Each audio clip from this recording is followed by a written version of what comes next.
రామునకు జాబాలి హితబోధ. భరతుడు వనవాసమునకు వెళ్ళిన రాముని తిరిగి రప్పించుటకు చిత్రకూటమునకు వెళ్ళి అన్నగారిని కలుసుకుని ఎన్నో విధములు నచ్చచెప్పాను. నేను నీకన్నా విద్య చేత స్థానము చేత జన్మచేతను బాలుడును నీవు ఉండగా నేను ఈ భూమిని పరిపాలించట ఎట్లు? నీవు రాజ్యమును స్వీకరించి మా అమ్మకు కలిగిన లోకనందను తుడిచివేయము.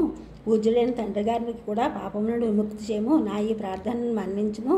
కాని ఎడల నువ్వు అడవులకే పోదని నేను కూడా నీతోడినే వచ్చేదను. రాముడు భరతునికి ఇట్లు సమాధానం చెప్పాను. కుమార, నాయనగారు మీ అమ్మను పెండ్లియాడు సందర్భమున ఆమె కలిగడి కుమారునికి రాజ్యం ఎత్తునని మీ తాతగారితో ఒప్పందం చేసుకుని మీ అమ్మను భార్యగా పొందిను. ఆ కారణమున రాజ్యం నీకే సంక్రమించవలసిందే. అంతేకాదు దేవాసురు సంగ్రామమునందు మీ అమ్మ ఆయన వెంట ఉండే ఆపత్సమయమని ఎంతో సేవ చేసాను. అందుకే ఆయన సంతోషించి ఆమెకు 2 వరములు వసగను. అందులో నన్ను 14 వత్సరములు అరణ్యమును ఉండవలనను నీవు కూడా ఆ వరదానమును మన్నించి పట్టాభిషేకం చేసుకుని ఆయనను సత్యవాదిని కావింపవలసి ఉన్నది. వత్స, నా కొరకను నీవు రాజ్యమును స్వీకరించి తండ్రి గారిని రుణ విముక్తిని గావించి రక్షింపుము.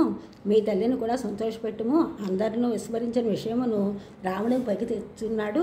రాజ్యశుల్కం విషయం చాలామందికి తెలియదు. రాజునకు సంతానము లేనప్పుడు ఇచ్చిన వాగ్దానము ఆవిడచే అది ఇప్పుడు రాజునకు సంతానము కలిగే రాముడు జ్యేష్ఠుడిగా అయినప్పుడు కైక కొడుకు తమ్ముడిగా జన్మించిన తర్వాత జ్యేష్ఠుడే రాజు కావలసిన ధర్మము చేత ఆ ధర్మము నిస్సారమైనదని వశిష్ఠాదులు తలచి ఉండవచ్చును. అది నిస్సారమైనను 2 పర్యాయములు కైకచే ప్రాణరక్షణ పొంది ఆమెకు వరములను ఇచ్చిన దశరథుడు ఆమెకు రుణపడి ఉండేనట్టు మాత్రము సారవంతమైనదే. ఆ రుణము నుండి తండ్రిని విముక్తిని చేసినప్పుడు ఆయనకు సుగతులు కలిగిన రాముని అభిప్రాయం. భరతుడు రాముని మాటకు సమాధానము చెప్పాక నిర్వేదముతో నుండెను.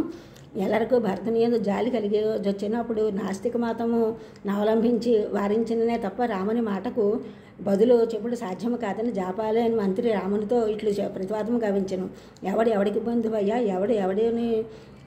ఎవడికి ఏమీ కాడు. గ్రామాంతరం వైపు పోవాడు ఎక్కడెక్కడో కొంతసేపు ఉండి అక్కడి నుండి తన దారిని తాను పోనట్లు సంసారి కూడా తల్లి తండ్రి గృహము ధనము అను సముదాయమునందు చేర్చున్నాడు. అంత మాత్రం చేత ఆ సముదాయమునందు సజ్జనుడు మమకారం పొందడు. నీకు దశరథుడు ఏమీ కాడు, నీవు కూడా ఆయనకు ఏమీ కావు. కావున ఆ రాజవుడు నీవెవరు? కావున భరతుడు చెప్పినట్లు చేయము.